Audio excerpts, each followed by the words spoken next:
The mountain winds howled under a bruised sky as Keiji approached the sealed entrance of the Inukane Pass tunnel once more. The concrete barrier, scarred by time and neglect, stood like a silent sentinel guarding unspeakable secrets. Months earlier, that very night had unraveled in a single, shattering moment. A moment when whispers from within the darkness called his name, when cold, charred fingers had pressed against his shoulder, and when his reflection in the apartment mirror had twisted into a ghastly visage. Now, driven by equal parts terror and determination, Keiji returned, desperate to break the curse that had invaded his life.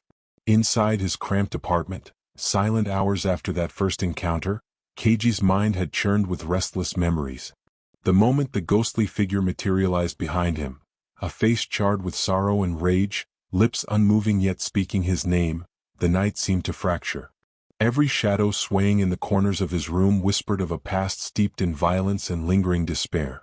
Trembling, he scribbled feverish notes in his journal, detailed recollections of ghostly scratchings, the smell of burnt flesh, and the echoing voice that insisted, "Your fate is entwined with mine." Each word found on the paper was a reminder that some horrors refused to fade into silence. Unable to forget the unspeakable image, Keiji plunged into research. Visiting local shrines, he scoured old archives and listened to hushed conversations among the elderly. Every tale uncovered spoke of a tragedy buried deep in the tunnel's walls, a violent act committed by hand of malice that left a soul trapped between life and oblivion. An aged priest at a remote shrine, his eyes glassy with sorrow, warned, "This curse is ancient. It feeds on the despair of those who dare disturb it. Once it marks you, escape becomes a myth." The priest's words reverberated within Keiji's mind, merging with the disembodied voices he now heard even in the stillness of daylight. Night after night, nightmares tormented him. In these dreams, the tunnel's darkness became a living, breathing entity, its walls pulsing with the echoes of innumerable screams. Shadows twisted into grotesque figures, and spectral hands reached out from the void, clutching at the edges of his sanity. Often, in the quiet pre-dawn hours, when sleep momentarily abandoned him, he would awaken to the sickening scent of char and decay. His phone would inexplicably record fleeting images, glimpses of a face burned by agony and time, staring out from the darkness behind him. Each incident deepened the unsettling feeling that he was being inexorably pulled into the vortex of the curse. Unable to find refuge in solitude, Keiji decided to confront the terror head-on. Armed with a camera, an audio recorder, and a resolve born of both fear and fascination, he planned his return to the tunnel under a storm-laden sky. The path was treacherous, a narrow, winding road through dense, whispering pines and over slick, rain-soaked stones. Every step felt heavy, as if the earth itself bore the weight of centuries of anguish.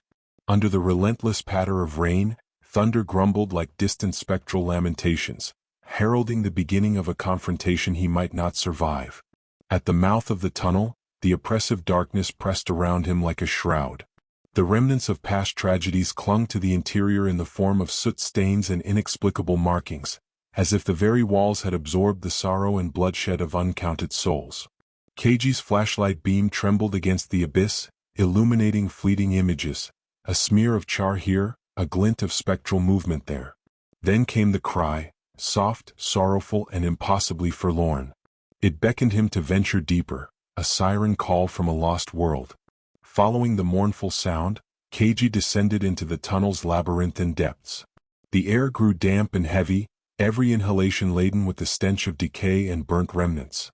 In a cavernous chamber where the darkness seemed to breathe, he finally encountered the ghost.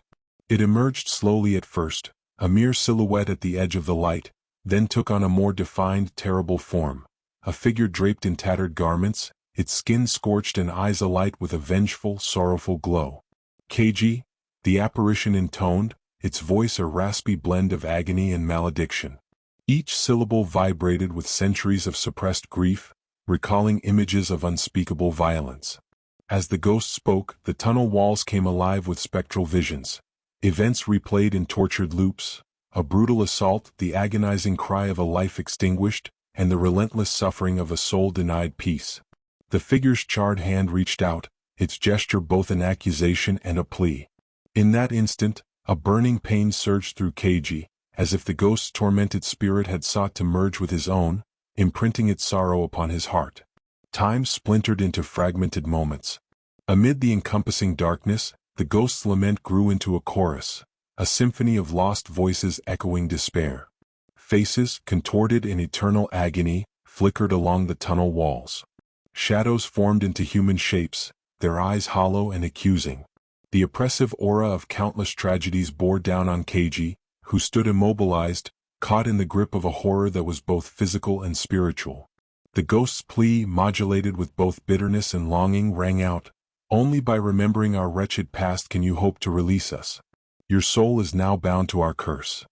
With every echo of that dreadful refrain, Keiji felt his will fracture further. The spectral hand brushed his shoulder once more, an icy caress that left him trembling with both terror and a heartbreaking empathy for the lost soul before him. The cursed spirit's eyes, luminous in their sorrow, seemed to implore, to demand that he bear witness to the tragic history that had given birth to such monstrous grief. In an anguished haze, Keiji struggled to regain his composure. The visions subsided slowly, like the dying embers of a once raging fire, leaving him physically drained and emotionally raw. The tunnel, ever ominous, now appeared to him not merely as a repository of evil but as a mausoleum of memory, every crevice and shadow a silent testament to human cruelty and the enduring ache of regret. With a desperate cry that mingled fear and defiance, Keiji tore his gaze away from the ghost and staggered back toward the entrance, where the cold horror of the storm night greeted him once again. Outside, drenched by rain and soaked in dread, he collapsed onto the ground, his spirit a tumult of conflicting emotions. The spectral encounter had scarred him beyond measure, but its words, fragile, haunted, carved themselves into his soul. "Remember us and never turn away," the phrase echoed ceaselessly in his mind, a relentless reminder that the curse was not just an external malignancy but a burden that had now become intrinsically part of him. In the aftermath, Keiji's life unraveled. Days stretched into nights of unremitting terror, his existence punctuated by a constant barrage of inexplicable phenomena. At home, the once familiar walls now seemed to writhe with silent secrets. Mirrors fractured into haunting images, photographs taken in broad daylight revealed spectral stitches in the background, and every reflection held a whisper of that cursed face, a phantom gaze poised to remind him of his ordeal. Desperation drove him to seek solace in ancient rituals and prayers. He visited remote shrines and meditated in forgotten temples, clinging to every scrap of lore that promised liberation from a fate he could not yet comprehend.